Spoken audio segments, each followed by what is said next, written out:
Good evening, ladies and gentlemen. I'm so glad that you have come to be with us, either physically or virtually, for this first of two town halls on policing that have been put together by the Stark County Collaborative on Race Relations. I'm Rabbi John Spitzer, and I've been helping out in preparing these programs. I'd like to tell you a little bit about this evening first and offer some thank yous. During the program this evening, people may wish to send questions in. Some people have already sent questions prior to tonight for members of the panel. Other people who are not present here will be able to send questions by sending them to starkcountycorr@gmail.com. We're trying to monitor that email site and transfer the questions that we get to the people here on the podium. And then we have a wonderful group of people who are assembled here in the auditorium, and there is a microphone here so that when it comes time for questions and answers, if you are interested in asking a question from the floor, you'll go to the microphone and have that opportunity. We want to express deep appreciation, first of all, to the people of the collaborative. There have been about 20 or so individuals from organizations and around the community, and individuals around the community who have come together in an uncompetitive, non-competitive kind of way to try to create an ongoing, deeper, extended conversation on race and racism. Something that's so critically important, not only at this particular time, but has been important for a number of years and will be into the future. When we began to put together this particular program, we reached out to the people here at Faith Family Church. And we did so because of the excellent facility and because of their knowledge of technology in order to video and to stream these kinds of programs. So I want to express personal appreciation, first of all, to Pastor Michael Caminetti, who is the lead pastor here at the church, and to his technical team and to his event team for the wonderful cooperation that they have given to us to bring this program to the community. It's very, very kind of them. We want to say thank you to the Canton Repository for their publicity in covering this event, to WKSU, which is now streaming this event, I think, live on WKSU.org. Spectrum News is going to, I believe, rebroadcast either all of this program or part of this program. So we're very much appreciative to those outlets in the community that get this knowledge and this opportunity to the citizens of Stark County. Our particular partners this evening, in addition to Faith Family Church, happen to be coming together Stark County, which is using its Facebook website as the platform for streaming at Coming Together Stark County. We want to express appreciation to the NAACP and to the Canton Urban League for their great assistance as part of the program this evening and in helping us plan. Because our program is very packed, it is my honor and privilege to turn the microphone over to our host for this evening, Mr. Ron Ponder.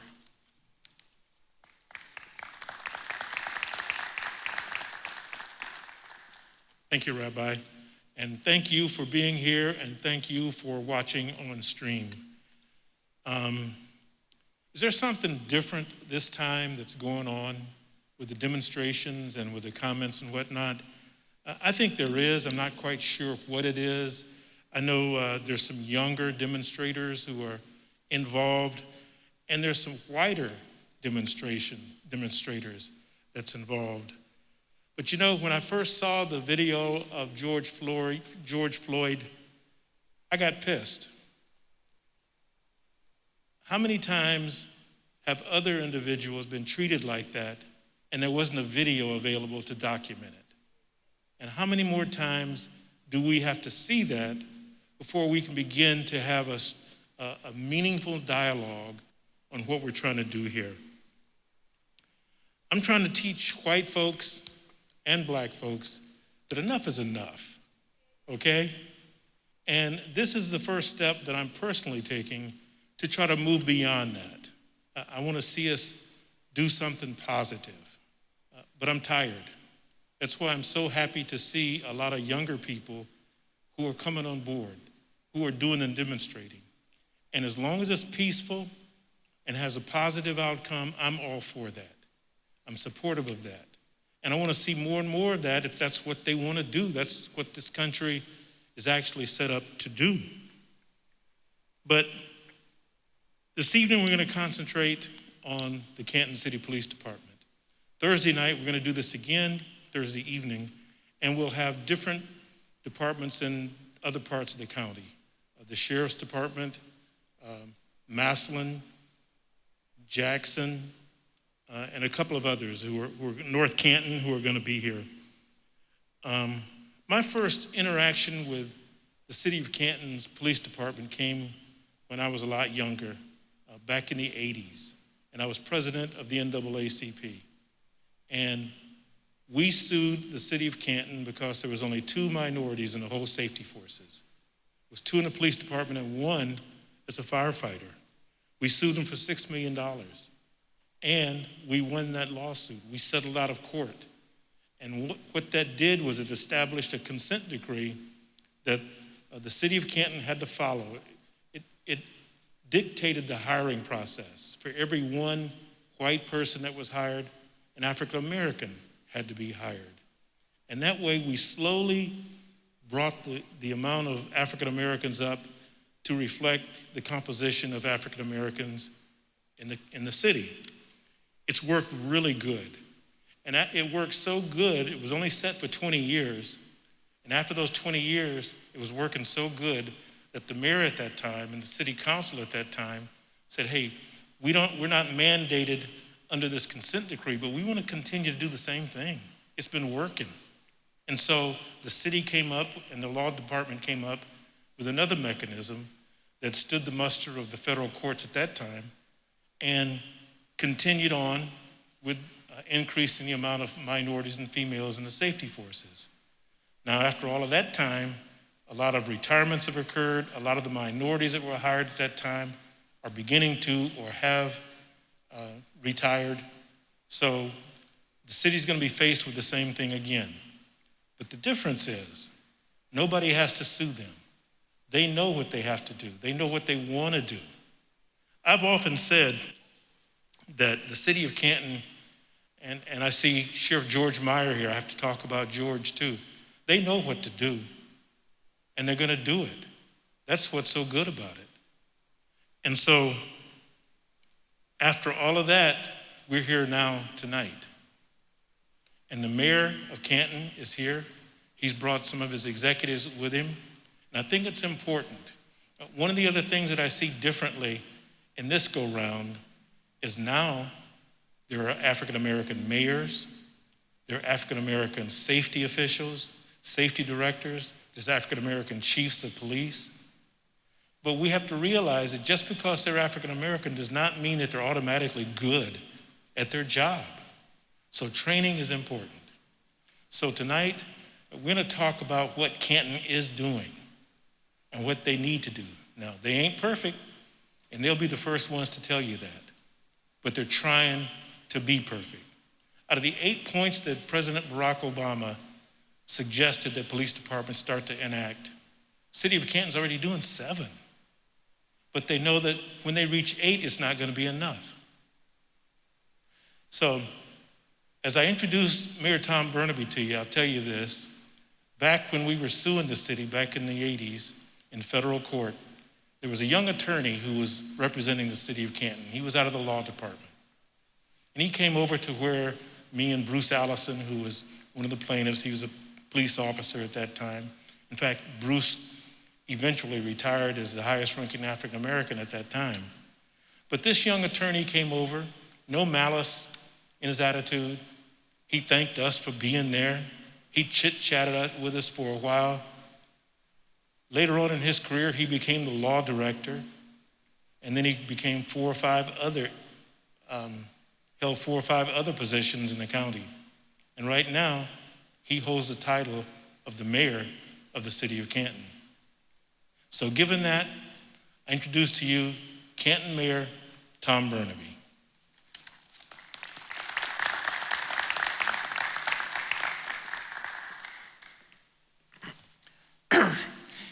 good evening, everyone. I want to echo the words of Rabbi Spitzer and thank especially Pastor Michael Caminetti and Faith Family Church for hosting this tonight and assisting us in putting on this very important community town hall meeting on race relations. I also want to express my sincere thanks to the Stark County Collaborative on Race Relations, Coming Together Stark County, the NAACP, the Urban League, and our pastors and rabbis and citizens who comprise the collaborative. We are here tonight in response to the massive national outcry arising from the brutal murder of Mr. George Floyd in Minneapolis over 1 month ago. I personally am abhorred by this.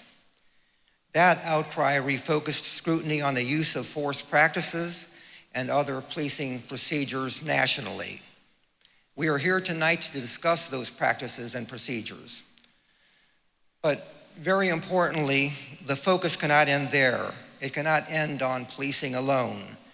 Change, and we need to talk about change in policing policies, change in police community relations, changes in our criminal justice system, and very importantly, changes in our social, educational, and economic systems.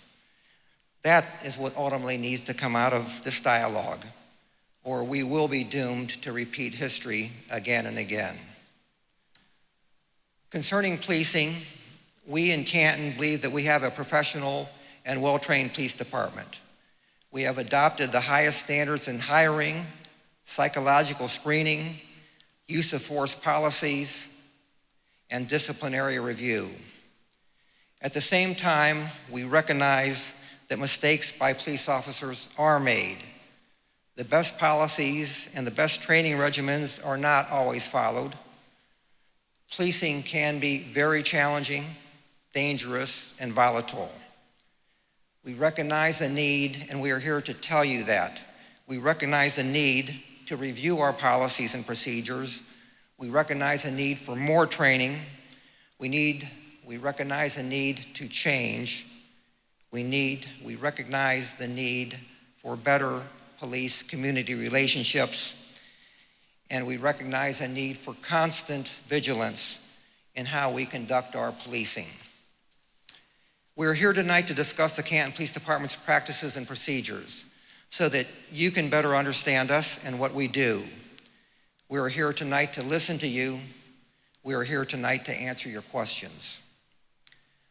I want to introduce members of the Canton administration and police department who are here with me. Some of them will present information to you tonight and answer your questions. And down the list, we have Mr. Fonda Williams, our deputy mayor, Miss Angela Perry, Andrea Perry, there she is with the mask on. That's why I mispronounced her name. She has the mask on. She is our director of public safety. And as the director of public safety in a statutory city, she is responsible for all safety forces to include fire and police.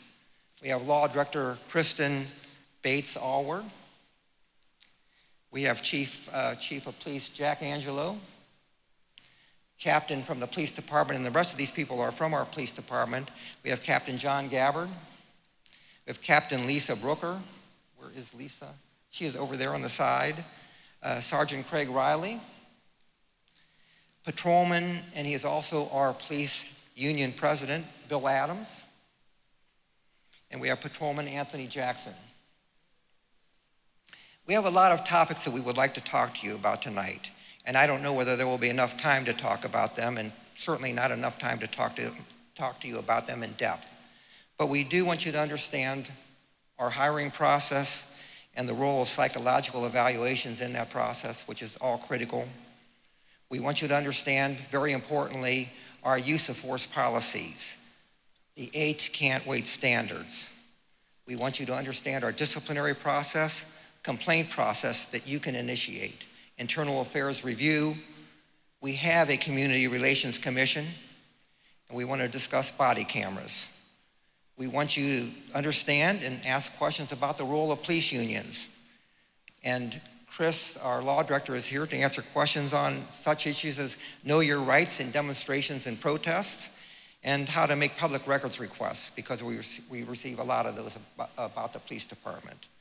We want to talk a little bit, if we have time, about what's ongoing in the state and federal government with regard to proposed reforms. And if the opportunity presents itself at the end, talk a little bit about the Obama Foundation, My Brother's Keeper's Pledge, which I, as mayor of the city of Canton, have taken along with many other mayors in the United States. As I said, I don't think there will be time for an in-depth discussion and analysis that is really necessary in each area, but we will attempt to focus on the more important points. And hopefully your questions, and I think a lot of time has been allowed for questions, will allow more discussion on critical issues. I give you Chief Angelo. Thank you, everyone.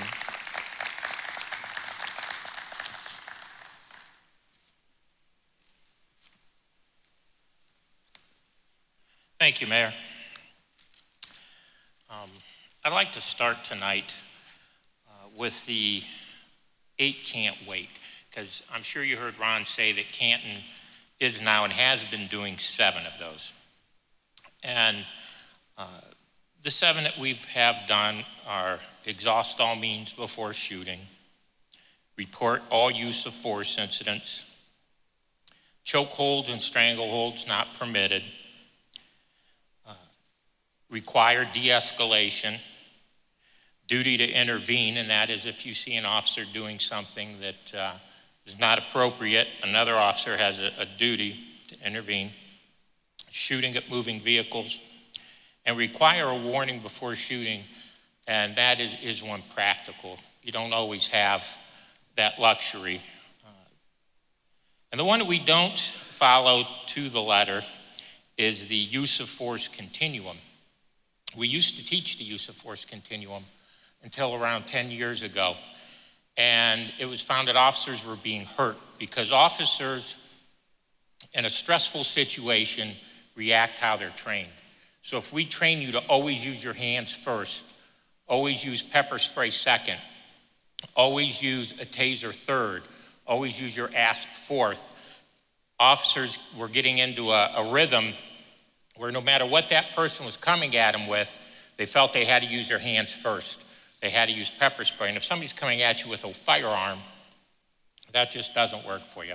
So the state of Ohio, as well as us, which we have to follow their guidelines, we teach force to be used is what force is being used against you. And that has, it's pretty much nationwide, although I'm sure there's still some places that still use the force.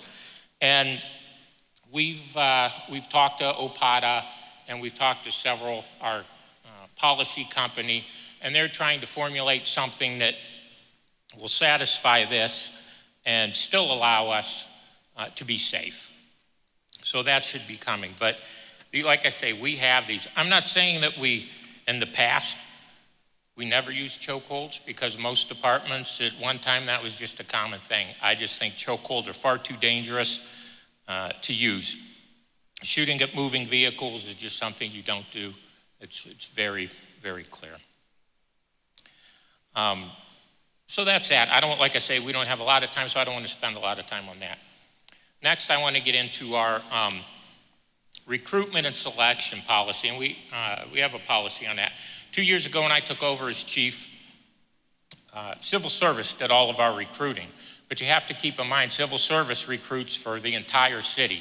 They're out trying to recruit 800 or 900 employees that we have. So it didn't leave a whole lot of time for police. We saw that our minorities were retiring. We saw that we needed to get more minorities hired, more females hired. So I put together a recruiting team, which has worked out great. Sergeant Riley and Officer Jackson are full-time recruiters. Before we get ready to test or hire, we add other officers to it. The last recruiting session we had, we went all over the state. We'll go anywhere if we think we can get someone to sign up and come aboard our police department. And as Ron mentioned, minorities. Canton is not the only entity that needs to hire minorities. minorities, if it wasn't for unions and that, minorities, I think, would be able to name their own price to get on a police department. But that's how much we need them. And even with all of our recruiting, Anthony goes to barbershops, he goes anywhere where somebody will listen to him. And we still struggle to get minorities just to take our test. The last session of the 7 minorities that we had to pick from, we would have hired all 7. 3 of them went to other departments. 3 of them, one was already there, he decided to stay. But 3 of them went to other departments. We hired 3 of them, and one fella, unfortunately, had some problems with the law, so he had to step out, but he can come back and try again. So that's how hard it is. You know, we had 120 some people take our test. And again, we're bound by civil service. We only get a set number. We could have 1,000 people take our test. And if we're hiring 15 people, civil service is only going to give us so many names. And so you have to be in that towards the top of the list to even for us to consider you. So that's a big problem. How our testing goes is we started a new testing system. We got civil service to approve it, and it's nationwide. You can take a test to be a camp policeman anywhere in the country. They send us your score. And this test isn't, before we had the test where you would come to the Civic Center on a Saturday morning, everybody came at the same time, everybody took the test, we graded the test, and that's how we got our list. This test, we say we're gonna test from January 1st to May 15th. So anywhere in that time, you can go to the testing centers across the country, take our test, and get on our list. On May 15th, Civil Service establishes a list. That test is not just a knowledge test. That test is also a character test, and it helps to weed out people with biases. It helps to weed out people who simply just don't fit the role of a police officer, and it has worked good for us. After that, then, if you don't have a certificate from the state to be a police officer, you take a physical agility test for us, and that's because you have to pass a physical agility test for the academy. Once both of those are done, that's when civil service will give us our list. That's when a background investigation starts, and our detectives go out and dig everything up on you that you've done your entire life, and police departments are allowed to review your juvenile record too. So we get all of that. The tests, all of that background is then forwarded to our chairman of our hiring committee, which is recently is Captain Gabbard, who's been doing that. And they'll go through, and everybody who passes their background investigation then will get an interview, and it's a panel interview, and it's probably a 4 to 5 hour panel interview. If you make it through that, then you take a voice stress analysis. The state mandates as part of our certification that we either do polygraph or voice stress analysis. We chose voice stress analysis.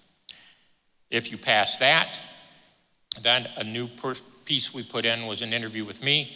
I interview you because I just want to know who we're hiring before we hire them. And that way when the mayor says to me, why'd you hire that guy? I can take the blame for it if he's not a good guy. Then, through that, you have to go through a psychological test. There's a lot of departments, I never realized this, that don't do psychological testing. I don't know how you would hire somebody for a police officer without doing that, but a lot of departments still don't. We always have. Even 31 years ago when I got hired, we took a psychological test. Until recently, we sent you to a psychologist. He gave you that MMPI test, talked to you a little bit, and strangely, nobody ever flunked a psychological test that we gave. And finally, we sat down and we said, how is it that we're testing hundreds and hundreds of people over the last 30 years and nobody flunks? Everybody passes, yet we have problem employees once they start. So we reached out, the safety director and myself reached out to a nationwide known company who does an excellent job. It costs more, but it's well worth the money. And the name of that company is Pradco, if anybody would want to look up their credentials. Once we switch to that company, we have around 25% of the people we send there that do not pass. They screen for biases, they screen for temperament. They came in and met with us, and we told them what we wanted in an officer, what temperament we wanted, what kind of personality we wanted, and they set the tests up for that. And like I say, to go from 0 flunking to 25% I think is important, because it shows that we had people coming in who shouldn't have been there. Now, after that, then they take their physical, their regular health physical, and they also take the drug tests. And if all of that, and this is a months-long process, if all of that goes well, then you get hired. I think sometimes the public thinks you just fill out an application, you come in, you talk to us, and we give you a gun and send you out, but it doesn't work that way. It is a long process, months-long process. And that is, that's very important, that, and we will continue to do that. I know we've had pressure in the past where they've said, well, you take too long, that's why you lose some of these people. But I'd rather take too long and lose some people than hurry and get bad people. And I think the administration from the city agrees with that.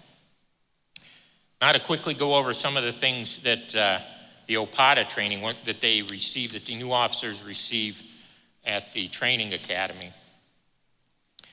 At the training academy, when they go, right now it's 18 weeks, and that's going to grow probably quite a bit here in the near future. But it's 18 weeks, and they get a minimum of 100 hours of bias-based training throughout those 18 weeks. And it's probably, well, it is more than that, but that is the hard and fast from all of the courses. But that doesn't include when instructors add bias-based things. Just about every class they take has some bias-based component to it. And so that is good, and that is what we need, and that's why we send them. We send ours as much as we can to the Ohio Highway Patrol Police Academy. I think it's the best academy in the state. They're strict. They can take young guys that maybe had never been in military or had a regimented or a structured environment as far as chain of command and that, and they teach that to them too. So when they come back, they know I go to my sergeant if I need something, or I do this, right? You know, and it's very good down there. We've been sending people there for 35 years. So we got away from it for a little while, but we are back to that. And again, that's very good. Now I want to go over our use of force. And this is always a big topic for us. Our use of force policy, I'll put our use of force policy against anybody's use of force policy. I think ours is as strict and as regimented as anywhere. All use of force, if you have a use of force on the street, you call in and we immediately send a supervisor to the scene. The supervisor comes and interviews the person who was arrested right then and there. Will they always talk to us? No, but most of the time, surprisingly, they do. And the supervisor talks with them, gets their side of what happened, and uses that for his report. The officer then fills out 2 use of force reports. One is an electronic report that we're proud of, because we're you hear the governor saying that he wants use of force reported to the state.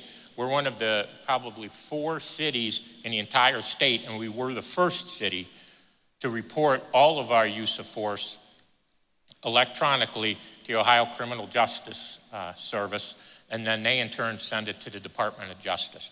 So our use of force, all of it, is sent there. And the state came to us and asked us if I was interested in doing that. I said, of course. and they paid for our software upgrade. And with that upgrade, we've been sending it for at least 1.5 years now. Every use of force goes to them.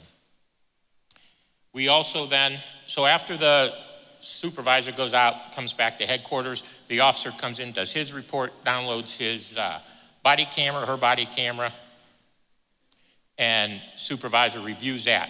Supervisor then writes his account if he feels it was within policy or not. That report goes to the commander of the patrol division, who is Captain Gabbard at this time. He reviews it, training reviews it. If there's anything at all that either one of them think is wrong, it goes to internal affairs to be reviewed. They review it, and then it comes to me. So there are multiple layers and multiple checks and balances in our use of force. We also report shows of force. And a show of force is merely taking your handgun out and pointing it at someone, whether you use it or not. Also, a taser, if you point a taser at someone, whether you use it or not, that has to be reported too. They're all reported. We keep track of all of them. We have software that every use of force, every cruiser accident, those type of things gets entered into. And this software will send us alerts if we have an officer who's getting too many of the same complaints, or not even complaints, too many of the same types of use of force. Even if nobody's complaining, they'll say, you know, we'll get alert. Officer Smith had 5 use of forces where he threw the person where he took the person to the ground, things like that, because there's criteria that we enter in there. And that's great because we can keep track. And then that goes to internal affairs. Internal affairs will advise the appropriate captain. But, you know, that, and then every quarter, the review board convenes, and they'll come in, they'll go over cases. They pick at random. They're allowed to pick whatever cases they want. We don't limit them. And they'll review those cases, and at the end of that, they'll say how they feel about it. Then they pick the ones for the next meeting. And that has worked out well for us too. We have a problem sometimes getting people to be on that committee, which is kind of strange, but it is difficult to get people to come and to get people to come to the meetings. But the mayor and the safety director work on getting the people for that. Also, another thing, I contacted the Attorney General's office. There's a piece of legislation that was proposed just this week by Tom West, our local legislator, and it's House Bill 706, if anybody wants to look that up and read it.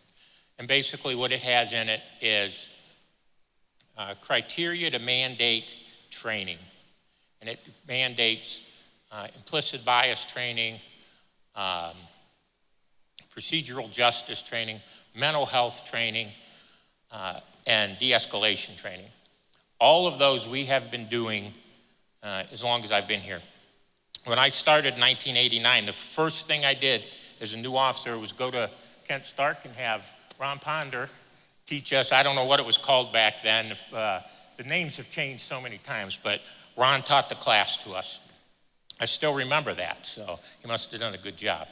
But we teach that. Now, we don't teach all 4 of them every year. We rotate through them, and this legislation will call for that for all of them to be taught every year, which, you know, if that's what they want to do, that's fine. And there's also money in there because it gets expensive for this training. We have overtime because we're taking officers off the street. We still have to answer our 70 to 80,000 calls for service a year while these officers are off the street. But, you know, I think it's a good idea. As far as mental health training, all of our officers are sent to a 40-hour crisis intervention training. The sheriff sends his people. The only bad thing is it's a week long and we can only send 5 or 6 at a time. So it takes us a while to get everybody there. But that not only helps them with seeing things in the public, it helps them if they see another officer who might be getting into crisis, an officer who may be starting to suffer from PTSD. And believe me, we have officers come to us and tell us, hey, I think he may be having a problem, and I'll call him in and I'll talk to him, and we'll get him whatever help they need. That's what we're here for. You know, this is a bad job where you see a lot of ugly things, and sometimes some people handle it better than others, and so we do what we can. Again, we're not infallible. We try to do everything exactly by the book. We try to hire the best officers we can and train them the best we can, give them the best equipment that we can. But sometimes you just have some things slip through. And I was horrified about what one of our officers did a few weeks ago with a post that he put, a clearly racist post. And we immediately took him off the street, and he was gone by the next morning. We can't tolerate anything like that. We have to take action, and we have to take quick action. And I can say that the union has worked well with us. I know a lot of times some unions get some bad press, but the union has worked well with us when we have officers who either are suffering PTSD type things or something horrible like this. So I have to give them credit. I can't say that they fight us on this. They realize that 2020 has completely changed policing. Policing in January of 2020 and policing in December of 2020 are completely different and will never be the same again. And I think that's good. We have to learn from our mistakes. We have to learn from what we did. That horrible incident in Minneapolis where that fool put his knee on that man's throat and killed him. And I keep hearing people say, oh, that was a chokehold. That wasn't a chokehold. That was an idiot doing something stupid. And now a man died, and he'll be in prison for the rest of his life. But that's just how I feel about that. What's that? George Floyd? Okay, George Floyd. And that was just a terrible thing. Now, I know we don't have a lot of time left. I'm watching the clock. But I'd like to have Sergeant Riley just come up and explain our recruiting a little bit, real quick, maybe 2-3 minutes. And then I'd like Captain Gabbard to come up and explain our outreach. We do a lot of outreach. We wish we could do more, but we do a lot of outreach. He has organized that over the years, done a great job. He's been recognized for it. I wish we could get into more things, although we still, Canton has a growing Hispanic population, but the Hispanic population is still fearful of police. We've tried to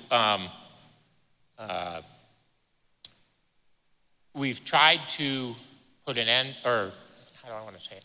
We've tried to reach out to them and bring them in, but even some of the people, the non-Hispanic people that help them, don't want us to come and help them because they're afraid if we show up at an event, they won't show up. So we're working very hard to do that too. That's another area. Of course, we have outreach for minorities. We also have outreach for the, like I say, the growing Hispanic population. But I'm not going to take any more time. I want Sergeant Riley to discuss the recruiting, and then, just like I say, a couple minutes, and then have Captain Gabbard come up and go over some of our outreach. Thank you.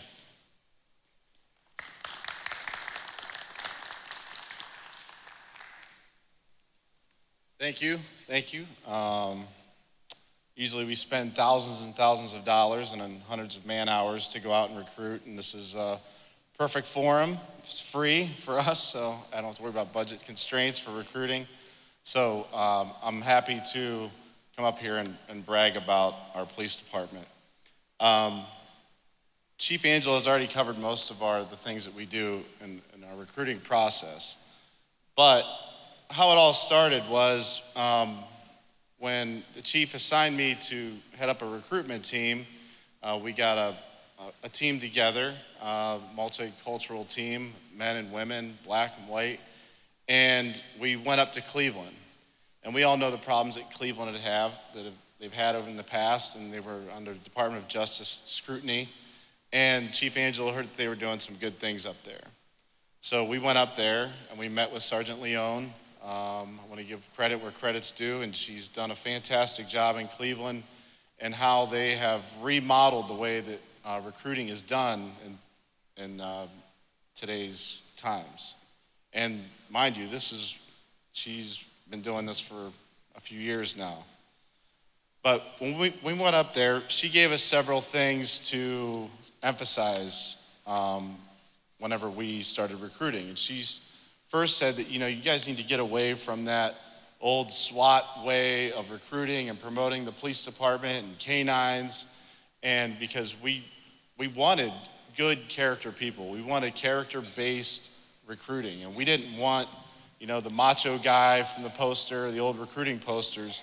We wanted good people.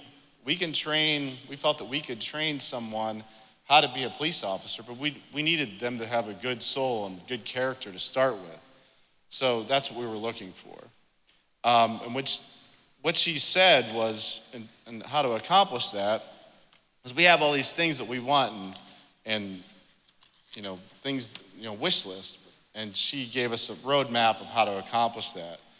And that was to obviously, and we felt the same way that she did in a lot of these things, was to target the population that mirrors the population of your city.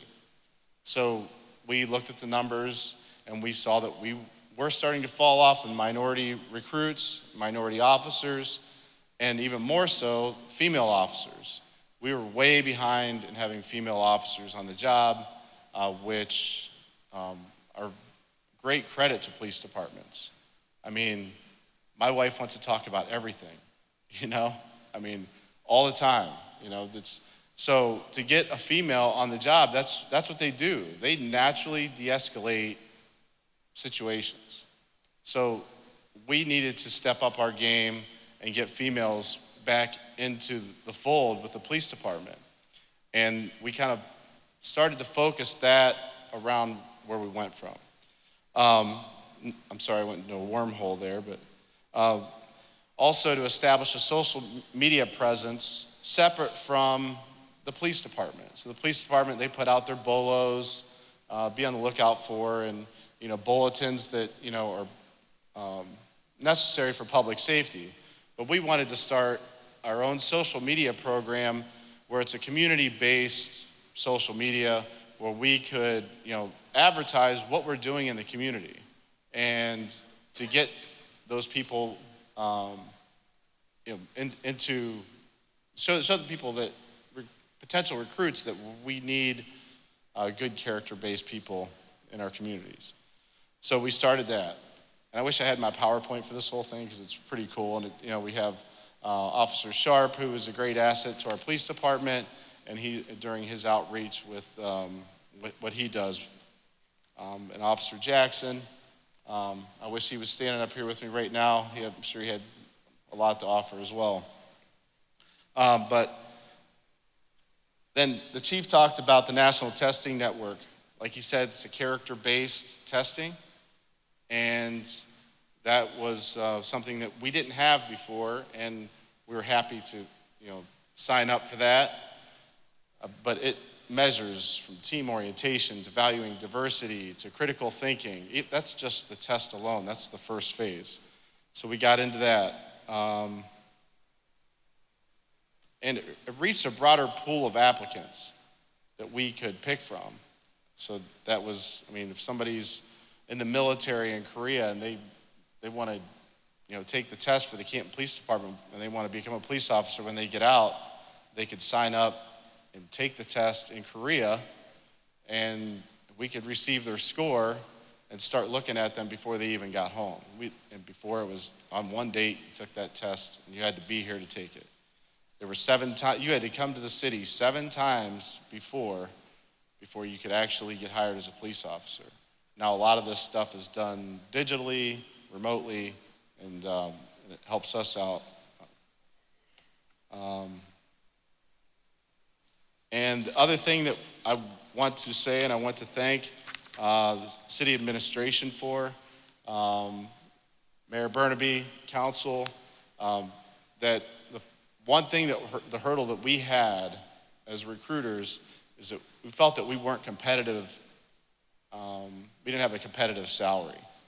And with the help of the mayor and city council, we were able to raise that salary and get it to a competitive wage. And we saw a significant rise in applicants when that took place. I know everyone's talking about defunding the police and this, that, and the other, but when we found that we had a lot better quality candidates sign up and take our test whenever the wages went up.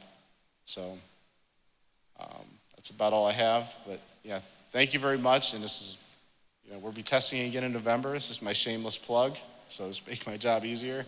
We'll be testing probably around November, December, and I hope to see our numbers, minority numbers increase and our female numbers increase. Thank you very much.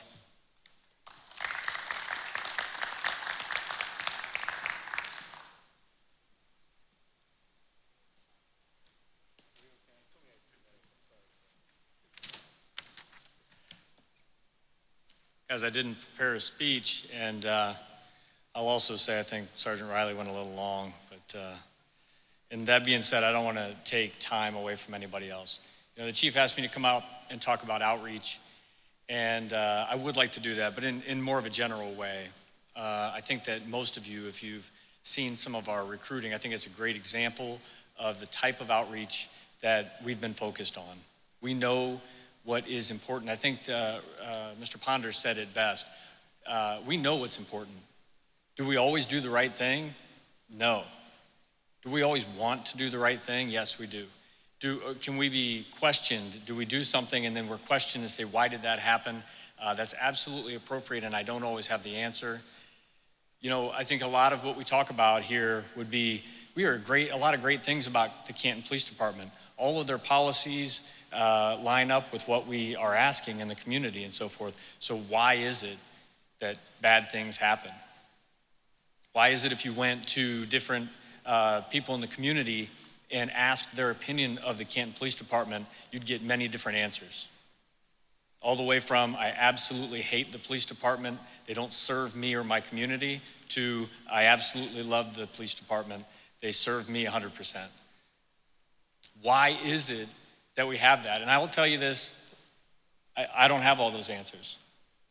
I'm open to suggestions. I can tell you that I'll always do my best to try to bridge that gap. Some of the outreach that we've done has to do with going into the communities and giving officers the ability to go in and do community projects. But not just doing a community project and then saying, okay, I did my good deed for today, let me go do cop stuff. The purpose of some of the things we did, I'm gonna talk to some people from a local group tomorrow about some of our community outreach, and they've really taken us to task on some of the things that they'd like to see, and I think that they would be surprised at how much we agree on the things that we could advocate for together. And I think that they probably can hear some of the programs and projects and things that we want to do or have done in Canton. They say, well, we never knew you were doing that because we haven't reached them. And I'm not going to make excuses for that. I'll say that I just admit that we don't do the best at doing that. I can tell you that we put a team together several years ago to go in and make differences in areas that were hardest hit by violent crime, and we had great results. But the purpose of that wasn't to keep doing that everywhere. It was to take those officers and take what they learned and go back to the department and say, now I'm going to implement that stuff in my day-to-day problem solving. A lot of what the chief had said about training, we talked about the importance of training, implicit bias, procedural justice. Those are things that we taught to our officers before they went into the neighborhoods. The importance to have police legitimacy, to be seen as the authority figure, to be seen as a legitimate authority in the community. And we all know for decades, Canton didn't have the best reputation for that. I was hired in 1998, and when I came on in 1998, we didn't have the best reputation. I've been very glad to see some of the progress. I'm very glad to see we have a chief of police and now a captain of police. I'll tell you that it was abhorrent to watch George Floyd be murdered. It was horrible. 20 years ago, do you think you'd have police officers across the nation stand up and say that was horrible? Or do you think you'd have a lot of people say, well, I don't know, I wasn't there. You know, like Mr. Ponder said, how many times do these things happen when we don't see it? How angry do we get when we see that happen? How is it if we can have so many good things in place, do we still have bad things happen in our department by our officers, in our community? It's not always about everything we have in place, it's how we react to them and how we reply and apply our policies, apply our disciplinary process.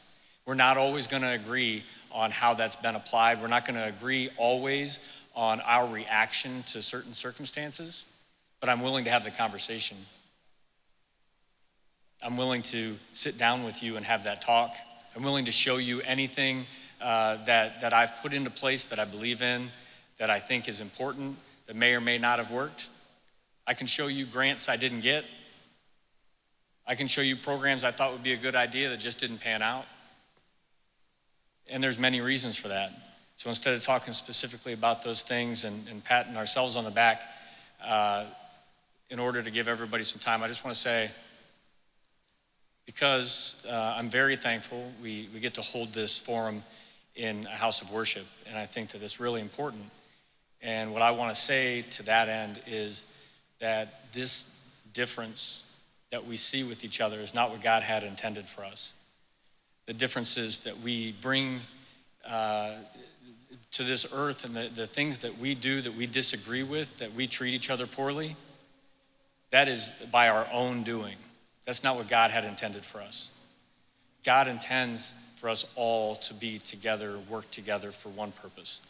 And I know that there are a lot of people, I've had the great fortune of being on not the recruitment part, but the selection part. And what I love about this young generation is I have so many people who come in and they say, I want to do this work to help people. I want to do this work to do community relations. I want to work at Canton because Lamar Sharp works at Canton. And you know, Lamar was hired after me, but I want to work in Canton because Lamar Sharp works in Canton. So regardless of what your faith may be and regardless of what your position may be, know where I stand on that. And know that as a representative of the police department and of the men and women of the Canton Police Department, I absolutely am proud of our men and women. I'm absolutely proud of the effort that they put forth day in and day out. And we make mistakes. We have good officers who do bad things. We've found bad officers, and when we're able to find them and we can remove them or retrain them or whatever that may take, we do that. And if there's a question about how that's done, if it's in my division or something I can answer, you can come to me, and I'm always open for that conversation. So with that, I'm not sure is there somebody else, Chief? Okay, so I apologize to anybody else if we haven't, if we took too much time, but I will be here for questions. Thank you.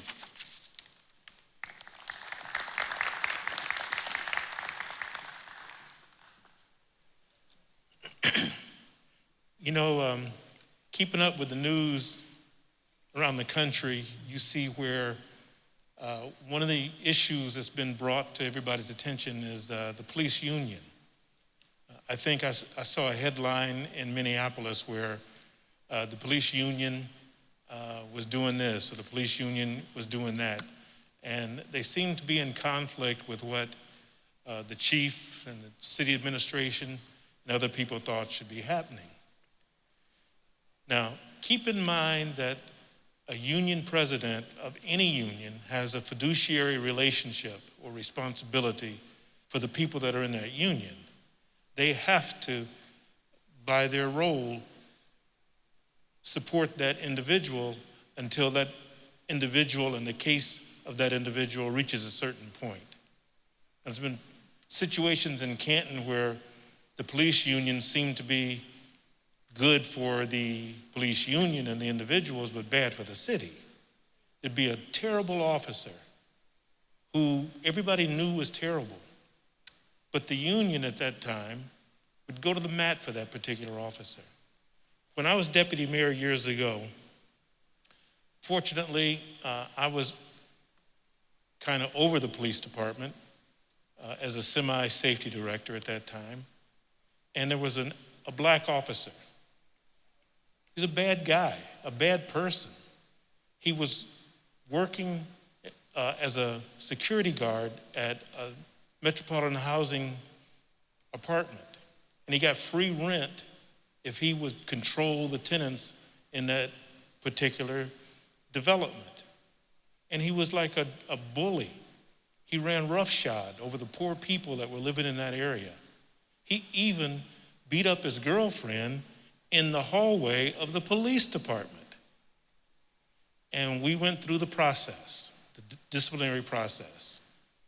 And I was the last step there. And I saw what all he had been accused of. I heard the testimony from both sides. I said, this guy's got to go. But it took me 2 years to finally get rid of that guy.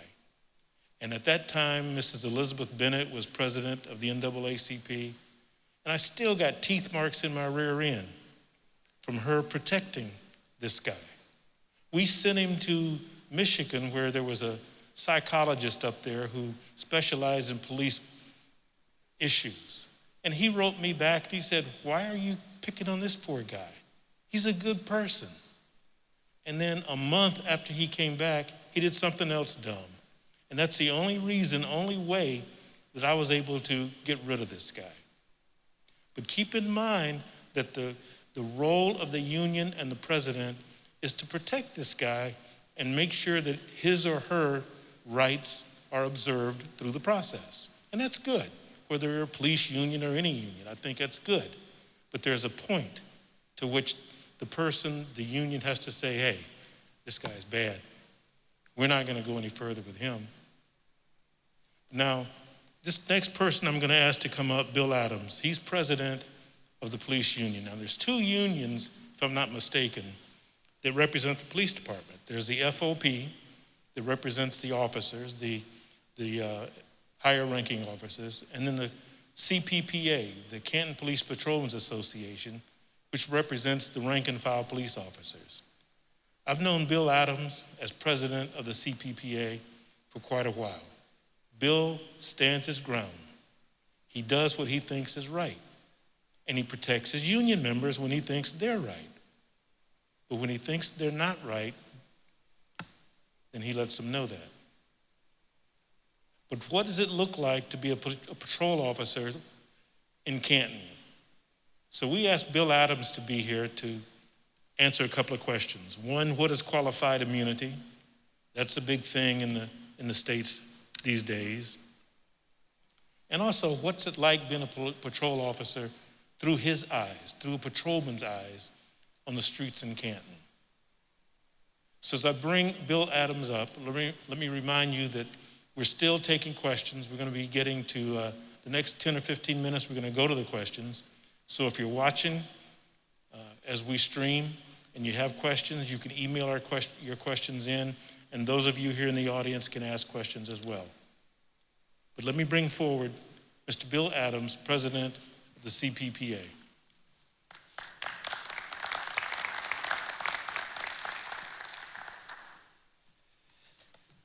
Good evening, everybody. First, I'd thank Ron for putting this thing together and having us here at Faith Family Church. I really appreciate the opportunity to actually explain what our role is as a union. Qualified immunity, first I'm going to defer to the law department to describe that and what entails in that for our members. But what I do for our members is give them their opportunity for their due process. And the best way to explain that is everybody in here that has a job, or some people might work for other unions, or a company or an organization that has policies and procedures that everybody has to follow. And at some point during that course of time, maybe someone makes a mistake, whether it's fireable or it's just a minor infraction. will have the opportunity to explain themselves, present evidence of what happened, give the situation of what may have been seen or not seen on a body camera, and from there, a decision's made. There's numerous procedures on how this goes. Your initial step is generally you'll get interviewed through internal affairs. From that, an investigation is done. Policies that are violated will then come to the chief for review. He'll recommend some punishment. From there, the officer is advised. At that point, then we discuss what happens at the case and determine whether it's an appropriate punishment or we want to review that with the chief to even further tell him our side of the story. From there, if that is resolved, or if it's, then that's the end and the officer receives that punishment and that's over with. If not, we appeal it to the safety director. And from there, it's the same course of action. You basically present, she's an impartial person who doesn't know anything about the case. She gets to hear our side, the administration side, and then from there, she makes a decision on what appropriate punishment, if any, is given at that time, and then an officer serves that punishment. From there, there's a final step on how this works. There's a arbitration where you go to an independent, could be an attorney or just a mediator or whoever, federal mediation, and that person is going to make the final say on what happens with that punishment. And what I can say is, through all this time of being the union president, I've actually been the union president for 13 years and was the vice president for 10 years prior to that. Been doing this job a long time. Do have, in my opinion, a very good working relationship with the chief and the safety director. We're not here to say that our officers are perfect. We're all human beings, and people make mistakes. Some are at the level of firing, and some are at the level that can be corrected. It's corrective behavior. That's what punishment is. No matter where you work, you can get a reprimand, you can get a suspension, and you can come back to work, and you get retrained, and you get told what you did wrong, and you move on. And with that being said, a real quick interesting stat was that the chief actually touched on earlier about the reviews, which he explained about how our use of force reviews are done in internal reviews. But these are citizen complaints. So I took from June of 2017 to June of 2020, our officers, the patrolmen on the street, handled roughly 210,000 calls of service. And that's not just to say all the other services that we do that aren't even recorded. All the detectives that call citizens, that we go out to their houses, just general questions that people have when they come up to us in the street. There's another couple 100,000 calls that we probably handle. But if you base the 210,000 calls that we did in the last 3 years, we've only had 24 citizen complaints on our officers that are generated from the public, not from the PD or our reviews.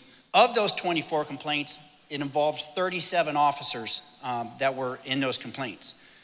22 of those officers received no action.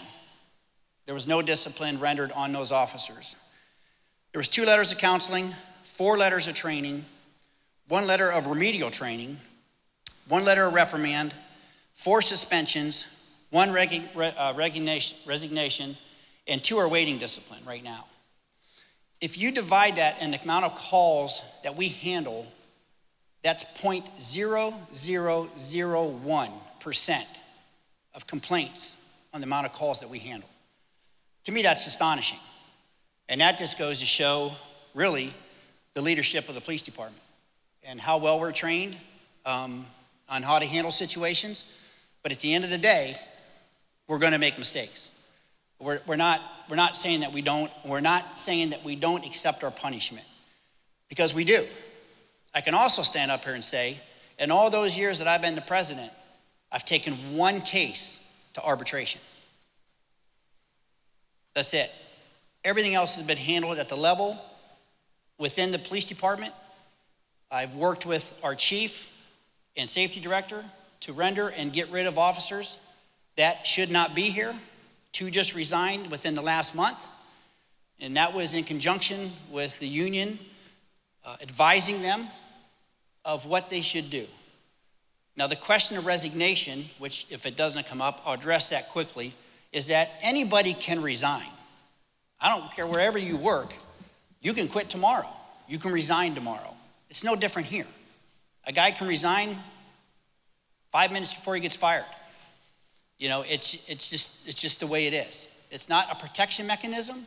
It's just the system and how it works. And a contract is negotiated on both sides. So it's mutually agreed upon at the end. And that's why we sign it, and that's what we work off of. Just tried to give you a quick synopsis on that, on how the due process works.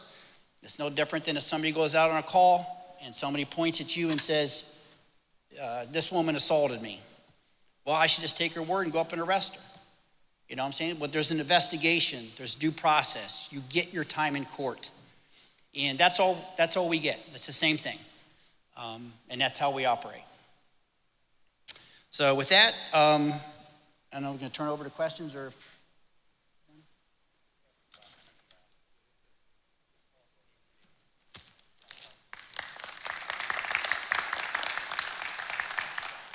Thank you, Bill. And the question that I posed to Bill that he rightly shifted over to Kristen, the law director, is the question of qualified immunity. I know we're running really short here, so I'm going to be quick. Again, I'm Kris Bates, I'm the law director. And qualified immunity, I think, is a hotter topic than, no offense, Mayor, than the ones I was assigned.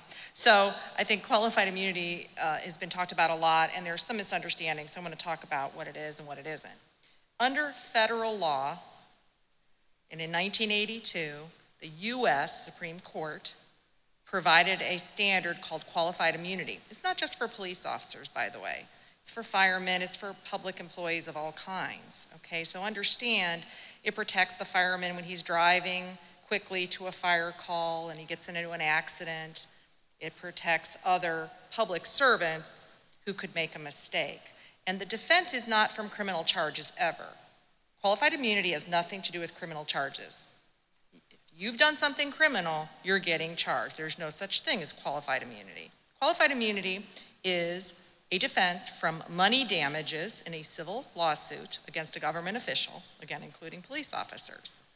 And it says that if they violate somebody's constitutional rights that are not clearly established, or it's not clear what they have done, and it's a good faith mistake, they enjoy qualified immunity for monetary damages. However, if they violate somebody's constitutional rights and it's considered clearly established law, qualified immunity does not work for them. I'm going to use an example that we saw with Mr. Floyd's death. It is clearly established law, and has been for many years, that our officers may not use force of any kind on a handcuffed suspect who is not struggling. And even if they are struggling, they must use the least amount of force that they need to use to make sure he doesn't escape or she doesn't escape. So qualified immunity would never be available in that case or any other case where it is clearly established law. And like I say, one of the easiest things is certainly a subdued suspect. So just so you know that. Now, the reason I think the Supremes did this is that being a police officer, yeah, we don't pay very well. And every time they go out on the street, they could be putting their entire livelihood on the line if they made an honest mistake. So that is why it was put into place. Now, there's only two ways it can change. One is the Supreme Court would change their minds. They recently had a case and did not do that. The second way is Congress could change that. It doesn't appear that's going to pass, but it's out there. But that's a congressional thing. People have said to me, what about on the state level? Well, almost all of these cases occur in federal court. Almost all of them. It's a federal civil rights case. I've done, a variety of them, both at the county and at the city over the years, and I think I've had one in state court. All the rest are in federal court. So state law is not as impactful here, but state law could change and they could abrogate it on the state level. And I think several states have done that. I'm thinking Colorado, and a couple others. But again, I don't want to sell that as a panacea because the vast majority of these cases are going to be under federal law and in federal court. Just to wrap up with Canton's experience on this, and again, it's interesting, I have to, and it'll kill me, Bill, but I'm going to say something really nice about Bill Adams.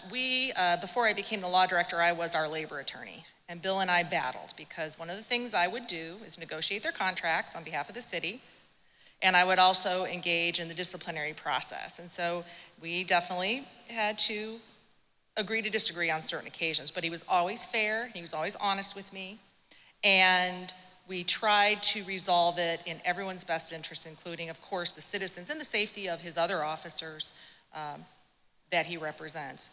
But in all those years, and all the different things, he was fair with me. But the flip side of that is I also defended in federal court officers who were accused of wrongdoing.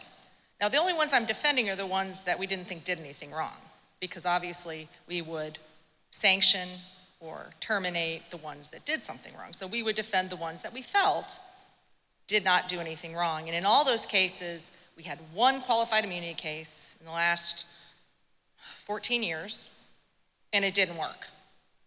Didn't work. The court said, no, we think it was clearly established. So the idea that qualified immunity is out there and people are committing crimes and being pardoned by qualified immunity, that's not true. And the times that it will work to save that person, be it a police officer, a fireman, or whoever, it's if the courts find that what they did was not violating a clearly established right. All right, and that it was a quick escalating moment and a mistake was made, but that it is not violating something that's clearly established to be wrong under the Constitution.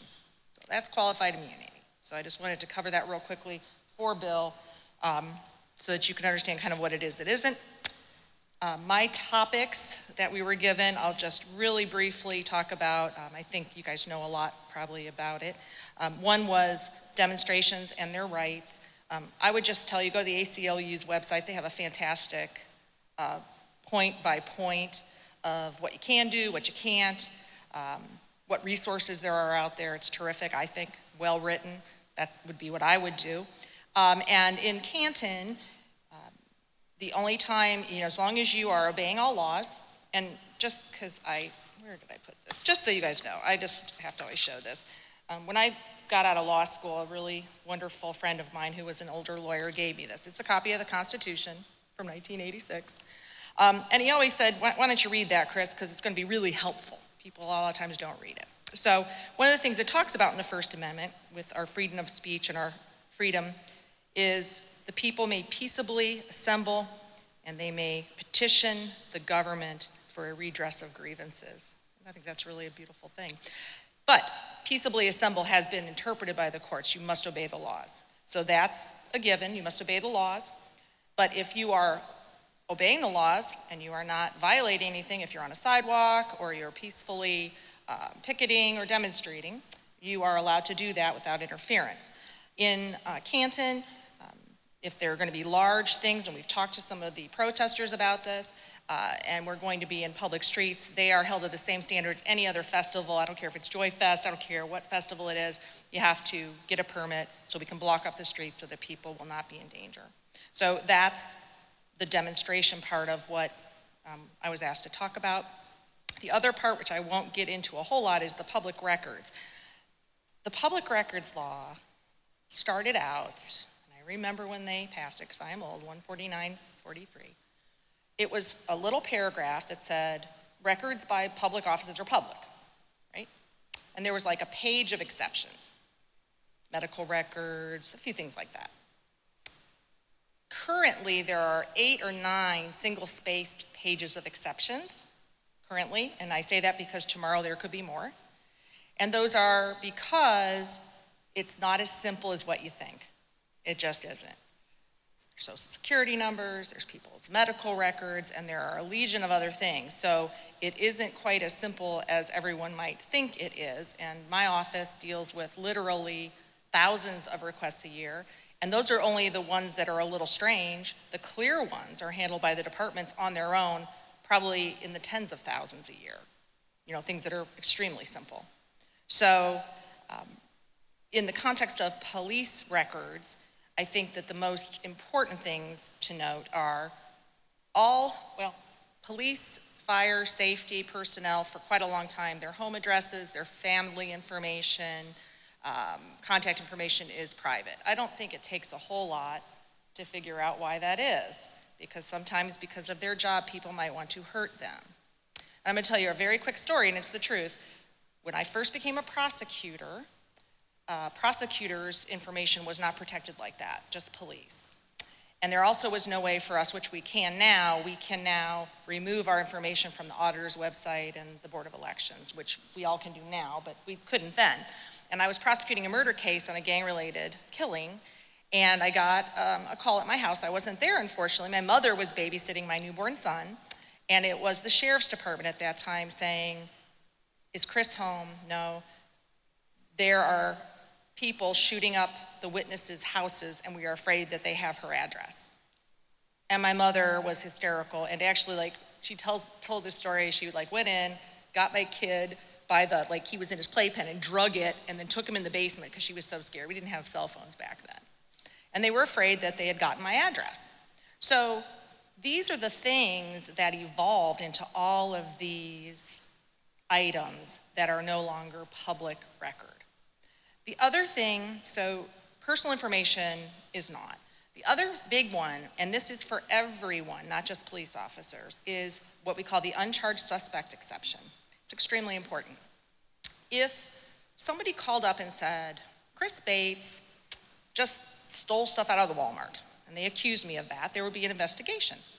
But if the investigation turned out that that wasn't true, and I had not done that, the police would not charge me, and they would not release this baseless claim in order not to embarrass or damage me, okay? That's everyone's right. If you're an uncharged suspect, if an investigation does not reveal that you've done something wrong, we're not gonna splurge that all over for anyone. Police are the same way. And so you have to understand that if a police officer is accused of doing something wrong in a criminal and or administrative hearing that goes with that, if they are cleared, that is not public information. If they are charged, it is public information. Even if they are later acquitted of it, it is public information once they are charged. Same thing with a person. So that's another important piece of why it's not quite as simple. I was asked, why don't you put all the disciplinary records that you have on the internet? I can't. It's not legal. I would be in a lot of trouble. So there are some things that can go on there, but some things are illegal to go on there, and we could be sued, rightfully so, for violating the law. So again, it's not quite as simple as you might imagine it to be. So those were my little topics. I'm gonna sit down and be quiet now because I know that there are other people who want to talk to you. So thank you very much.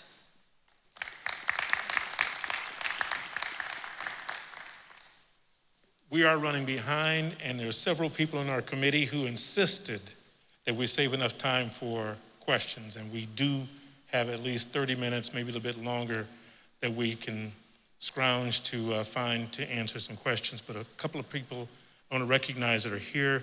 There are 3 Canton City Council persons, Councilman Babcock, Councilman Ferguson, and Councilman Kris Smith. If there's anybody else, who is that? Is that Bill Smuckler? Bill Smuckler. And I want to say Judge Frank Forcione is in the audience as well. And it's good to see you here. John Adlin is one of the Rabbi Emerituses from Temple Israel. He's at home monitoring this broadcast and taking questions on the email. Also, Nicole is here. She's got some questions that she's retrieved, and we're going to go to that.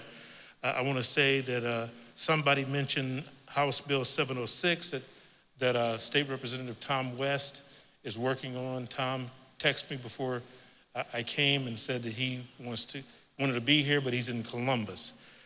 But I do want to bring to the podium a member of the NAACP. Angelo Walls is an attorney. She's also a chairperson of, I think it's the Criminal Justice Committee. A couple of years ago, Deb Shamlin, the president of the NAACP, gave a presentation at Walsh College. They call it The Law and You, and it explained what the responsibilities were if a police officer pulls somebody over? What is the responsibility of the police officer? What's the responsibility of the citizen? I think it was a really good presentation. It was an hour and a half long. They did role playing, but it really got the point across. So ask Angela and the NAACP if she could make that into a 10 to 12 minute presentation. She kind of looked at me kind of funny and said, if I have to. So next up is Miss Angela Walls. She is an attorney and she's a member of the NAACP Executive Board. Angela, let's give her a hand, please. Okay, I'm going to try and go as fast as I can. My name is Angela Walls Alexander. I've been an attorney for 20 years. 15 of those years I spent as a prosecutor, and 5 years of those years as an attorney were spent representing criminal defendants.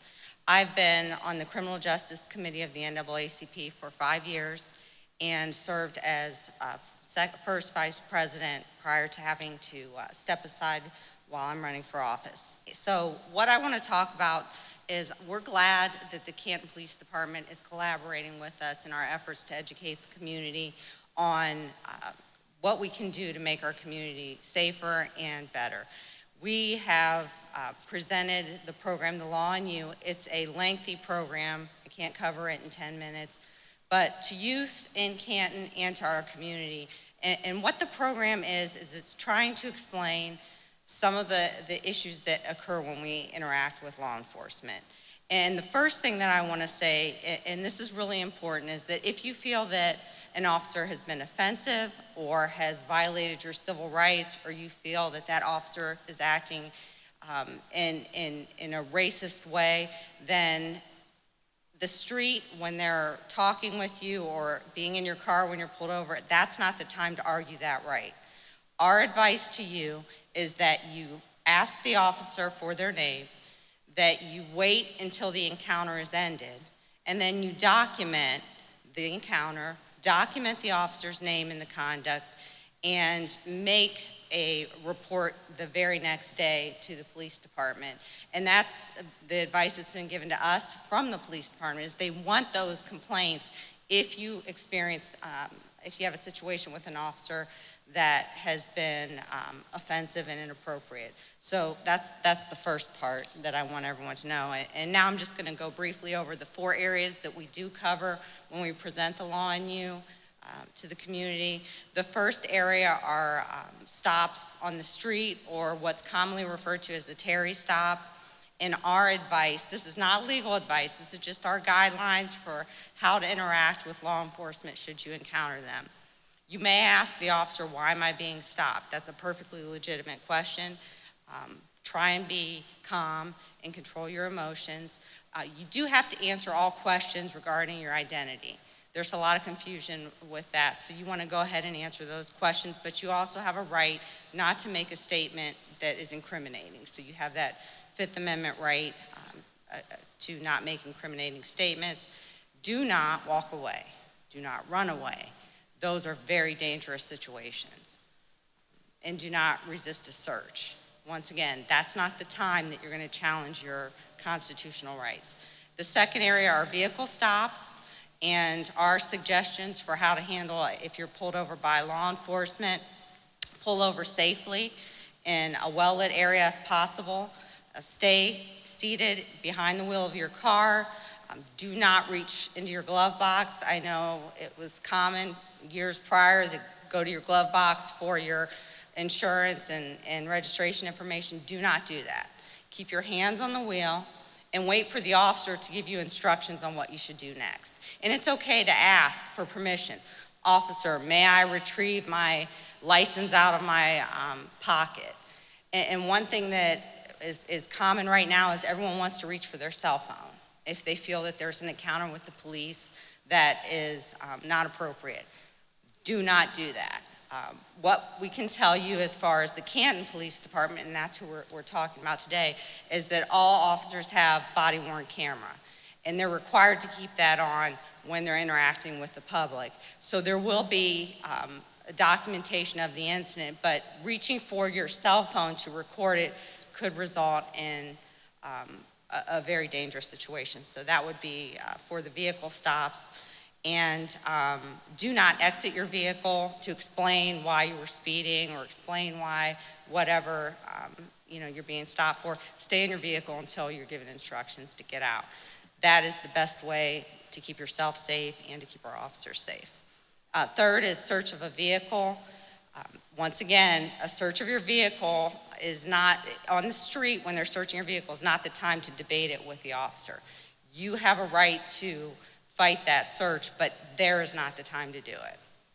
So if you are, as a result of a search, issued some type of citation or a ticket, you want to go ahead and sign that. That is not an admission of guilt. Consent to search your vehicle. NAACP does not tell everyone to go ahead and consent to a search. Our advice is that if a search does happen and you do not consent, it's going to happen. So your time to challenge that is in court, not on the scene during the encounter. And lastly, if you're arrested, and this is really important, or if you're with someone who's being arrested, do not resist or try and interfere with someone else being arrested, because that situation becomes very dangerous. We ask that you try and control your emotions as best you can, and we understand that sometimes it's difficult, but make that effort. Tell the officer if you're being hurt, if the handcuffs are too tight, if there's something happening that's causing you physical pain. Make sure that you let them know. Don't assume that the officer knows that the cuffs are too tight or you're being hurt. So you want to make sure you speak up on that. And if you have any health-related issues and you're being arrested, you start to have chest pains, you're having a hard time breathing, you want to make sure that you let the officers know that you're having health issues. And once again, please don't reach for your phone. That's not the time. Just be careful with statements. Don't make any threatening statements. And some of this sounds like common sense, but do not make any threatening or demeaning statements to the officer. It only further escalates the situation. And our goal is just to give everyone the information on how we can act responsibly to avoid possible problems during your encounters. And if you're arrested and taken to the police station, ask for your phone call. If you're a juvenile, we advise that you ask if you can call your parent, and you do not have to make any statements about whatever it is you're being arrested, and or call your lawyer. We advise that you keep in your wallet, if you're concerned, keep in your wallet the number of your attorney if you have one, the number of the public defender's office if you have it, or your parents' phone number, because we know a lot of people now have all their numbers in their cell phone, and if your cell phone is taken away, you're not going to have access to that information. So those are just 4 areas that we cover in our longer program, and we've presented it and had a really good response. Just quickly, one example that we used is we had a Canton police cruiser at McKinley High School. We had students there, and we had them sit in the cruiser behind a stopped vehicle, and we explained to the students, this is what the officer can see sitting in their vehicle, pulling you over. And then we had people who were in the car make movements, reaching in the glove box, and try and get them to be able to feel what it's like for the officer when they make that stop. And that was a really good discussion between our young people and law enforcement. So we're glad for that collaboration. We are advocating for policy change at the NAACP for law enforcement. We believe more training is needed. We believe, in particular, ongoing best practices based implicit bias training, not what was trained 10, 15 years ago, but what is currently the best practices standard in the country. And that's what we're advocating for as the NAACP, or for those changes. So I thank you for your time.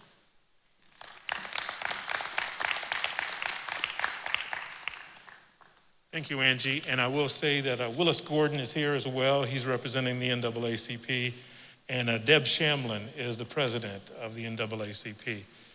I want to thank you for participating. We're going to try to get to some questions, as many questions as we can. This is Nicole. She's been retrieving some of the questions. Anybody here in the arena that has any questions first. Ms. Ida, you had your hand up. You want to come over to the microphone? Yeah, please. Go ahead, I'll repeat the question.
Talked about his past, talked about things that he's done in the past. That wasn't even an issue.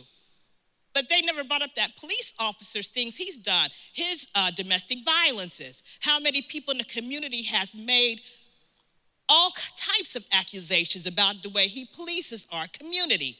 And today, that cop is still on the force, still harassing, still belittling, still being a racist towards our community. If you're not going to get rid of him, get him out of our community. Put him someplace else where he would be happier and we would be happier and we'd be safer. Okay. I'll take the first question because I'm partially responsible for us being here. I thought this was a good venue, especially in light of social distancing and also access for streaming. Maybe the next one we'll have may be downtown, and hopefully the virus will have been dissipated by then. So that's my issue there. That's my answer there. On the other issue, do you know the officer's name? Yes, Officer Deal. Okay, I didn't kind of want you to say that, but I'm glad. I mean, hey, he pulls us out. Let's put him on blast too. Yeah. Well, he does us. Also, I also have one more question I want to ask you too. Okay. About the union, the man that's in charge of the union. He says that there's only been 27 complaints, this year or whatever about the police officers, and that's pretty good. He did all the breakdown of the semantics, and that's pretty good. But I have the question to ask you: if you needed a heart transplant, and they came and told you, hey, your doctor's good, he's only lost 27 patients this year, are you going to look at him like, wow, I have a real faith in him? It's about, if you have one officer on there, that's one too many. And you have other officers not saying it because everybody knows about the blue line, the blue code. They're not gonna tell on each other because they fear for their jobs and the retaliation. I know we make reports, we have to deal with it afterwards, pulling us over for all kind of things, stopping us, now we got to fear for our safety that way because we done told on them. Okay.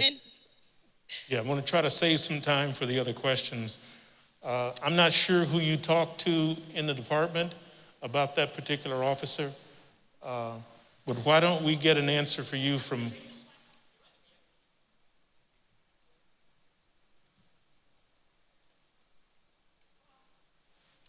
Hold up, Miss Ida, hold up.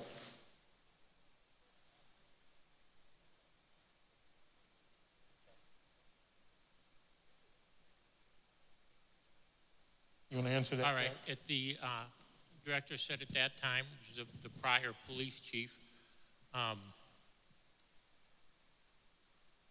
can't speak specifically to one officer, but I can tell you that we have made great strides over the last 2 years to try and officers that we feel do not belong on the police department to remove them. But like Ron said, it's not a process like flipping a switch. It's just not. We have multiple steps we have to go through. The officer has property rights to his job. That's from the United States Supreme Court. We have to follow all of this. Then we have arbitration if we had to go to arbitration. So it's not that easy. Believe me, if you're being harassed by one of our officers, I want to know about it. And I know that you said you came and you talked to different people. I haven't talked to you. I know I've talked to Ms. Freeman before, but we want you to come and tell us about it. That's what's that? Yeah, her point is if you can't get rid of him, move him out of the community. Let me make this suggestion. You guys want to have a private conversation with the chief after we're done here, so that way we can move on to a couple of more questions. Anybody else have more questions? Yes, ma'am.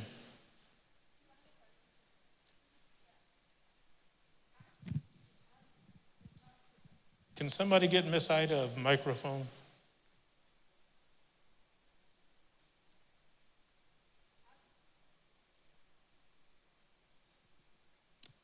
The formal complaint with the Safety Service Director on Mr. Deal. I mean, I was in a parking lot talking to some youths, and he came up on me like I was a runaway slave, and he was the overseer. I was so disrespected. I just was beyond myself, and I did talk to her about it, but nothing happened. Okay, well, we're going to He act like that was a 70-year-old. What's he doing to the children out here that he's pulling over? Okay. We had video of him going off on a kid and brought it to the safety director and the mayor and all that. And they talked about the victim again and not his action. And showed clearly he was being confrontational. The victim kept trying to say, look, I'm not going to argue with him. And he kept going on and pointing in his face and in his face. And it was horrible, and nothing was done. Okay, we're going to deal with that after this meeting, okay? Yes, ma'am. Yeah.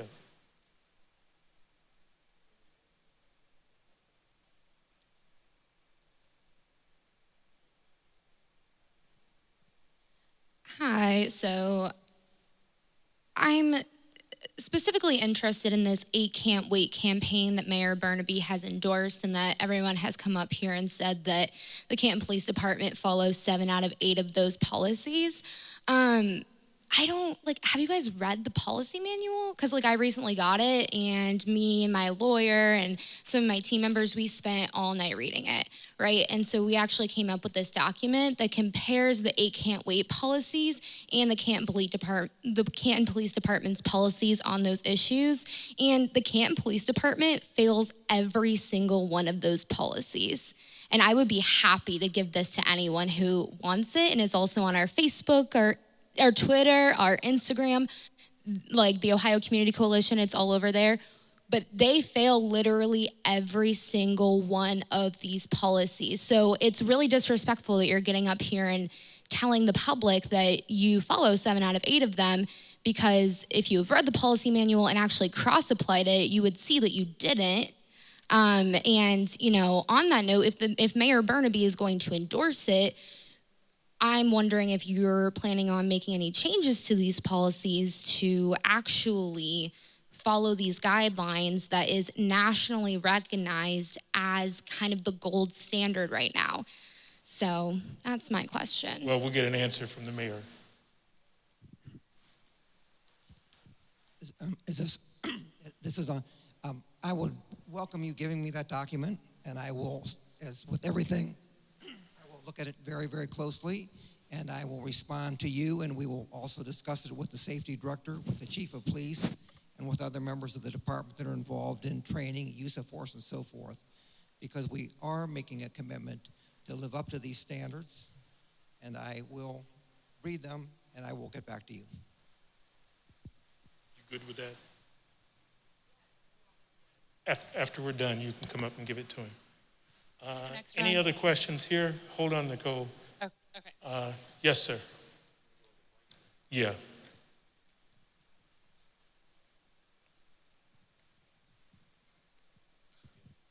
So first, I appreciate Ms. Alexander's presentation, but the sad thing is I've never followed any of those things because I haven't had to, because I'm not a person of color.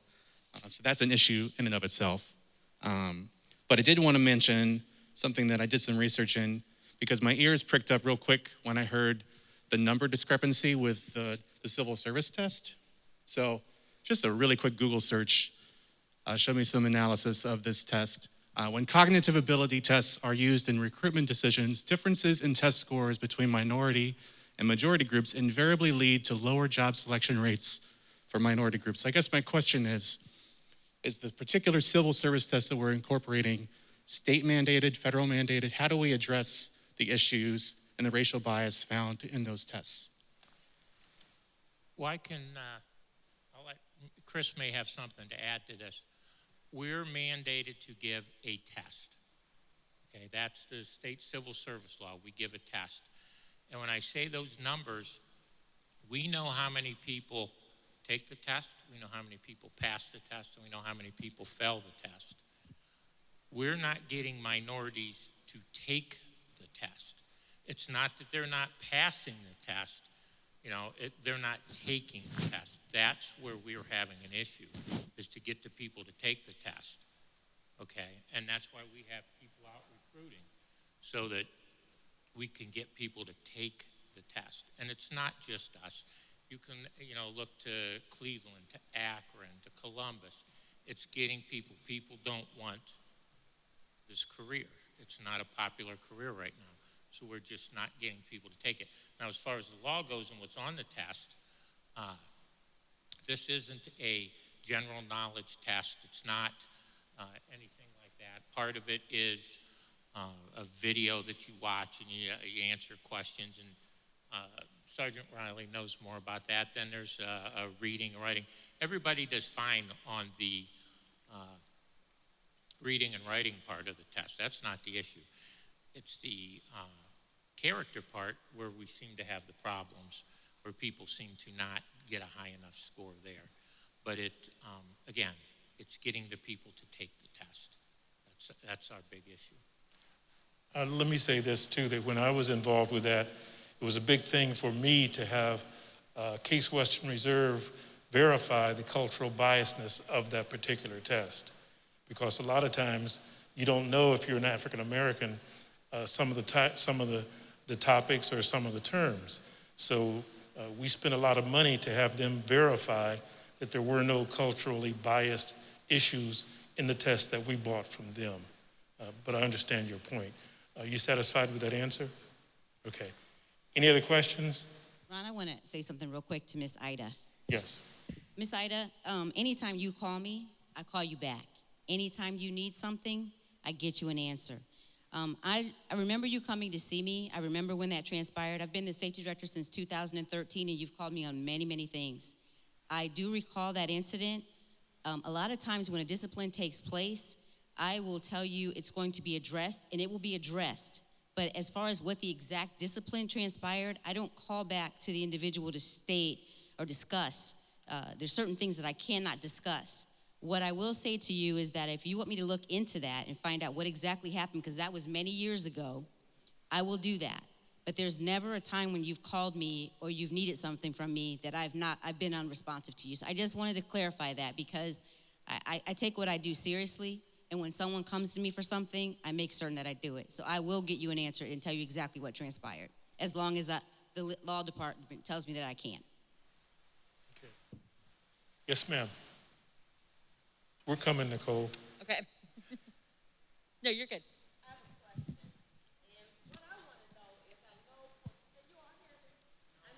We're going to get your microphone. I know for CPR certification, you need that training every year or two, and so I know police and fire departments have to have that.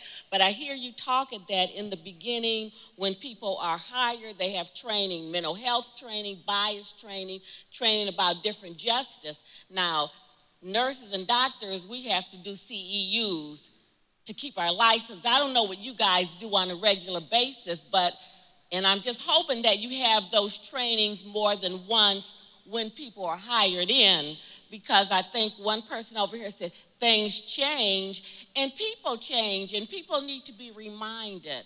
So do you have those trainings? Is that just one time, or do you have those at intervals? We do 40 hours of retraining every year. And some of it, some of the things are new. The procedural justice came up a year or two ago. We trained in that. Implicit bias came up recently. We trained in that. We've done de-escalation. As far as general bias training, like I say, we've done that for 30 years that I know of. And like I said, Ron taught one of the first classes we had, and I think back then it was called diversity training. That's what it was, diversity training. So we do, and we rotate through that all the time. We have so many things that the state mandates that we have to do too. Now, the last year they didn't, because they didn't want to give us any money for doing that training. But we still have our 40-hour training. This year was de-escalation training. And we had in class until the COVID came out. We weren't allowed to have the people in the room, so it's a video training now. But we do that. It's every year. We're one of the few departments that does 40 hours of in-service training every year. And I would just like to say that. I hear what you say, you do some kind of training, but sometimes training needs to be reviewed, and even though there's something new that comes up that you need to do, still some things need to be reviewed. As nurses, we have to do every year a certain amount of law, just always. So, and I hear what you're saying, but sometimes we just need to be reviewed. People just need to be reminded. People forget.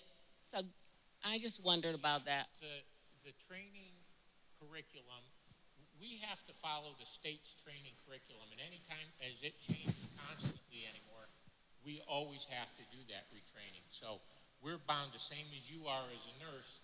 Your medical board says this is what you have to do. The state says this is what we have to do, and the state says these are the changes we made from the last. And again, like I say, some of it is new. The implicit bias is new. We did that. We do keep on top of the training, and let's say every year we go over that. They get bias training every year when we go over our use of force policy too. So it is every year the use of force policy is retrained every year. That's one we do every year. Okay, thank you, Jack. Okay, Nicole, let's go to some of the online questions.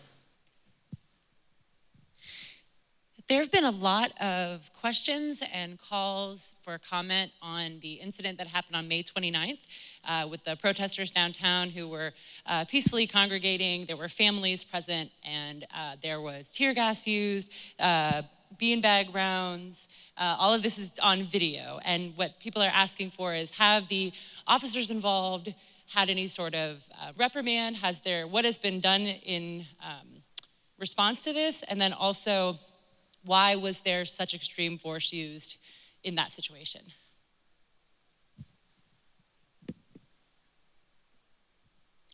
I was asked by the mayor in my capacity as a safety director to review that night. I completed my investigation. I've provided that to the mayor. I don't know at this point, I don't know if the mayor's even had the opportunity to review it just yet.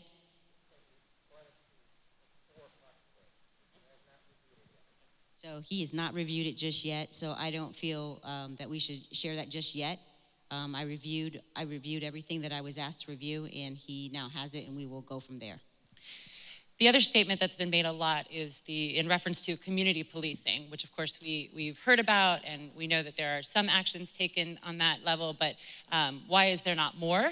And why are there, someone made a comment that as a child, they would know all the police officers, and now you might know one, but not for the best reasons. Or you might know, since Officer, because he is very much a community figure. How can we find more ways for our police departments to do more effective community policing, but also be more of a presence in a positive way as opposed to all of the negative situations that we hear about? Well, as far as knowing all of the police officers, things have changed over the last, I don't know how old that person is, over the last years. Officers work the same shift now.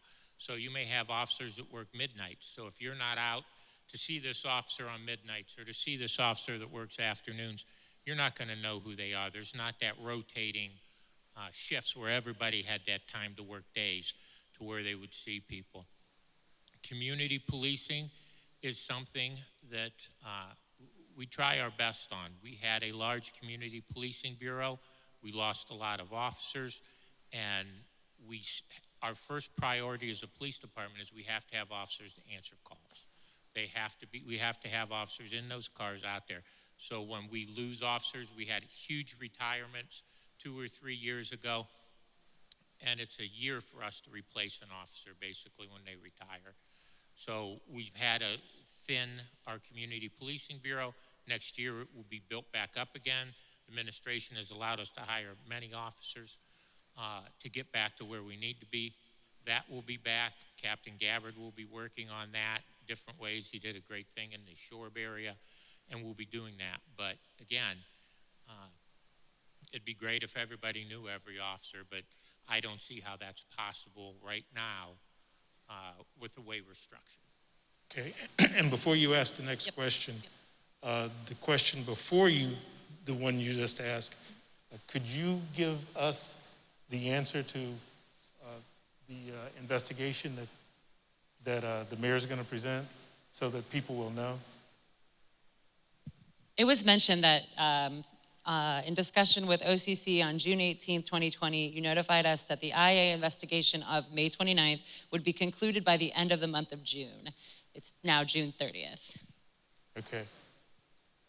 So what I'm asking is when that investigation is done and you get your answer, can you let us know so we can let people know? Absolutely. It is currently, as I say, I have seen it. There were, I don't know how many hours of video had to be watched, but it was multiple hours. That's why it took a long time. But it is not completed. That's one of the things we cannot talk about until it is completed. But of course, once it is, then everyone will be made aware of the findings. Good. So whoever that person is, we'll get them the answer, and we'll put it on the Coming Together's website, John? Okay. Any other questions? There's more, but if there was anyone from the crowd, Okay. where am I going? Yeah, this young man over here.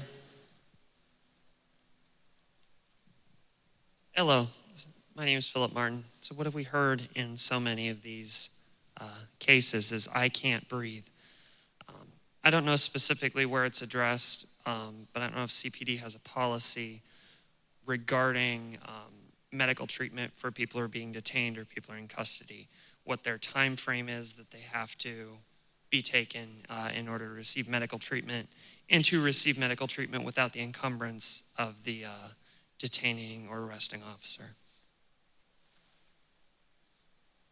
Well, I can tell you this. Canton has a case from the, I believe it was late 70s, early 80s, that is a national training case of Harris versus Canton that deals with that, where a lady wasn't given medical treatment as quickly as she should have been.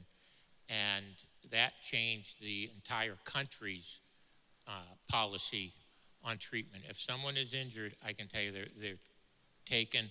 If they're tasered, we call the ambulance. The county will not accept anyone with any kind of injuries that hasn't been to the hospital. So that is all a standard procedure. I remember that case. Are you guys still paying for that? Because I know you were found guilty. Maybe guilty is too strong a word, but you were found responsible for that. Yes, sir. All right. I have a question on which office, whether it was the mayor, the safety director, or the chief, directed the orders to deploy SWAT chemical weapons and the kinetic energy projectiles that were fired at the crowds on May 29th, because it does say in chapter 308 of controlled devices, it clearly states that OC devices are not to be used on crowd dispersal. So how did the CPD allow it to be authorized on use of crowd dispersal on May 29th? Is that part of the ongoing investigation? Okay, so they're going to give me that answer, and we'll put it on our website, and you can see it, okay?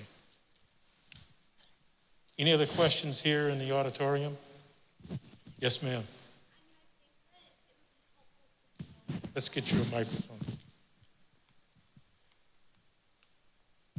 I think it would be helpful for everyone here to know when it is like your procedure to use chemical weapons and why you use them, how often you use them. Have you used them on crowd dispersal in the past?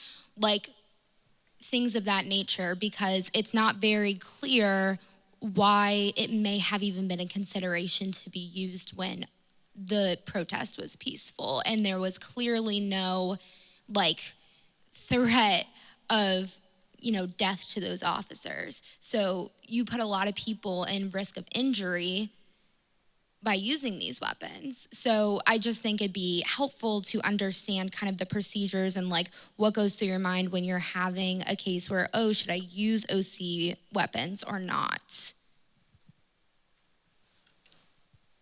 Tell you what, when they give you the answer after the investigation, can you guys include the policy as well? Oh, you know the answer to your own question?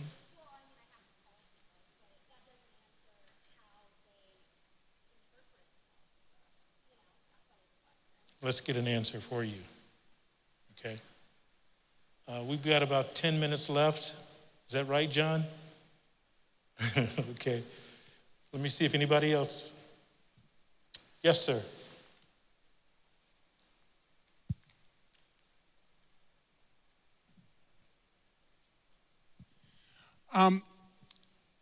In listening to the conversation, I'm hearing things like community-based policing, but other phrases I hear outside of this type of forum would be the militarization of the police forces. Can I ask somebody to give me kind of an everyday understanding of what it means to be a law enforcement officer and how they look at themselves as a, are they stormtroopers? Are they community liaison officers? What is kind of a functioning definition of what it means to be a police officer today in Canton, Ohio?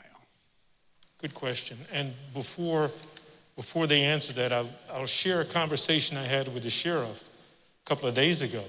And he was emphatic and said that his sheriff deputies are trained to be diplomats first and to de-escalate the situation that they're involved in.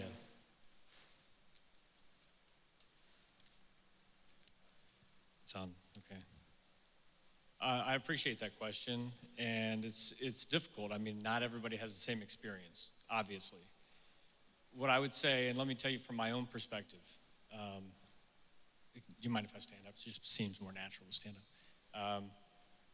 You have your heart broken on a regular basis because nobody comes into this job without wanting to be a servant and doing the work of a servant. I know that it's not always portrayed that way, and I know that some officers, their actions don't line up with what I'm telling you. I know that's true, but you know what? I leave every day.